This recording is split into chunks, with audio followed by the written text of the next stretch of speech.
love watching Coach Burns coach. I thought today I'd do something a little bit different. A lot of spirit to it, enthusiasm. It's going to captivate there, just keep them interested. And then while I'm doing that, what I like to do is slow down the process and explain it to them. So now they're getting the audible prospect of it. And then obviously we get into the classroom, then we get the visual where we're on the board. And I'm trying to up their skills. Wherever they're weak at, I like to obviously increase and maintain those strengths. And then, and basically eliminate any weaknesses so there aren't any chinks in their armor. So that's kind of where I got to come from. And then I'm just going to be high intensity and fun loving and go get after it. It's a great game which we play and a great thing which I do in front of coaching. And these young men, I think they gravitate to it. And they like getting fired up a little bit and dropping picks and lowering the blow on folks. So it's a good deal. Now, I've had a chance to talk to you about this, and I had mentioned it in my videos. But you're not just building football players. Right. You're building young men, too, at the same time. And I know that's near and dear to your heart. It's not all just about putting a football player on the field. You're doing much more than that. Tell me about that a little. At noon, you're lifting weights, or you're watching film, and you're pretty much at the high school the whole day. And by the time mom and dad get Johnny or Jimmy, it's 9, 10 o'clock at night, and it's time for them to go to bed. So it might be a meal with mom and dad, it might be a casual conversation, but they're to the room, and they're shutting it down because they got to get back up at 6:30 in the morning. Well, during that process, there's some building that has to go on with these young men about teaching them certain things and values. They're going to carry on way past this football. I think football is a great character builder and great for life. However, when football's done, you see a lot of guys, especially in the league, if you turn on ESPN, on that ticker tape on the bottom, you see a lot of guys that just make wrong choices because that aspect has been missing in their development. So it's my job to let them know that they need to be constructive pillars in the community. Be good fathers, be good dads, be good bosses, good workers, whatever it is they're going to be in life. They got to do it to the best of their ability, and they got to have a background and a foundation for it. So we're talking about doing the right thing on and off the field. When we do it, we want to do it 110%, and where my faith is in God, I think that's what I've been commissioned to do, and I got to come out here and do it. Otherwise, I'm cheating and taking from the young men.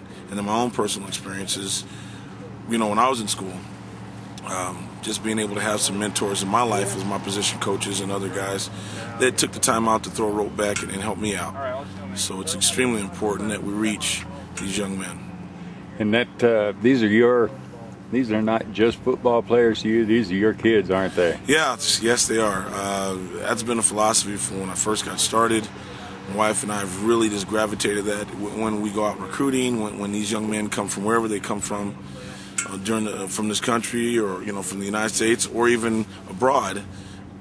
As a parent, you're releasing your child to the care of somebody else, and you're hoping and wishing that when they come back they'll be better than what they left. And that's is a tough task because we get a lot of good young men, but my job is to give them back better. So my wife and I have really kind of taken to that, and they are like our kids. We have to look out for them, and it has been personified through us having children ourselves. And we have 2 sons and a daughter, and we constantly talk about and always are thinking about, wow, one day if our children are blessed and fortunate enough to play college ball, we want them to be somewhere where we know they'll be taken care of and directed and guided and not just, beat up and they're just not, dumb jocks, because it all stops you. The cleats come off one day. Not only that, but being a good person is incredibly important in being a good football player, isn't it? Exactly. Yes. It's about responsibility, reliability, accountability, good character. It's every player has a job to do, and the collective of the team is how good each guy does his job. So if you have one guy that's not doing his job, he's not accountable, he's not responsible, he's not a guy you can trust. You can't depend on him doing the right thing all the time if you're not looking at him, if he doesn't have good character. Well, it'll show up. Football gods got a way of exposing that thing.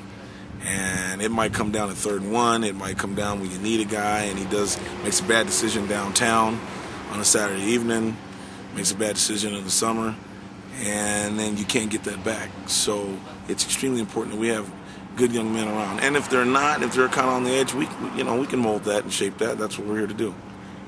Not only that, but as a teacher, retired teacher myself, 90% of my students were going to do pretty good no matter who was up there teaching them. That's right. But I really felt a special need to help the 10% that needed someone to make a change in their life to kind of get them back on track. Do you have that here? Well, I think what it is that when you set out as an educator, or as a teacher, as a mentor, somebody in an authoritative position, the goal is to reach the minority, because the majority is going to do what they're going to do what they do. If you had a good football player, if I have Julius Peppers playing D-line for me, he's pretty doggone good. It's the guy next to Julius Peppers, the guy behind Julius Peppers, reaching him and getting him to get his potential to play at the level that Julius is at, or right a step below. It's those guys that really make your team. Because if Julius, God forbid, goes down, or whoever your star is goes down, it's the guy that comes in his shoes that has to do the same things that the guy in front of him is doing. Making the right decisions, making the right call, going to the right place, going to the A gap, B gap, whatever it is. Staying away from the riffraff downtown, or staying away from this bad situation across town. It's that guy that's just as important as a star. And so you got to reach that minority. You got to reach those guys and get them to come up, and they're yearning for it. A lot of them are. A lot of them are desiring to have it. They want the structure. They want the discipline. And a lot of them don't know how to communicate it and articulate it. So it's our job to give it to them. I would think that the players know how much you care about them as players, as human beings, as good citizens. Yes. That would seem to me like it would help in your recruiting too. Well, the base premise of my recruiting is I'm going to be ultra honest. And I'm going to tell them the things that I went through being recruited and playing the game and been around it, and all the experiences that I've had, whether it's been from coaching high school ball to, obviously the next level in the NFL. And it's just about being honest. If I am completely honest with you, Cody, and you know what I stand for and what's in front of you, then you have a decision to make. Either you want to be a part of it or you don't. But I don't need to finagle you or shuck and jive you to get you to fall in love with UTEP. Either you want to be a minor and you want to get married to UTEP, or you don't. And I'm going to be ultra honest, like I said, about that, and letting them know that once you get married, you're not here to divorce. So if we make a commitment, we're making a commitment, and you need to know what you got in front of you, because I'm not going to turn colors on you and change and become a chameleon on you. And once you get here and flip it, you're going to know that this is the guy that you're going to have in September, the same guy you have in June, the same guy you have 4 years from now, the same guy you have 20 years from now. If something comes up, you can call Coach Burns. I'll still answer the phone. I don't hit the no button on my cell phone. I'm still going to talk to you. But you got to know what you're getting into, so you can make the best decision possible. So I feel you have to be candid, you got to be open, and let them know. And then that allows them to make the best decision for them. Coach, I just love watching you coach, man. You know that, and I appreciate you going ahead and giving me a few times. I wanted the people in my website to kind of get a chance to go ahead and see a little bit more of you, and not just what you're doing out there on the field, but to know how you come to that position and how you arrive at how you do what you do. I appreciate it so much. Thank you. Thank you very much, God. I appreciate it. Appreciate your support. Thank you. All right.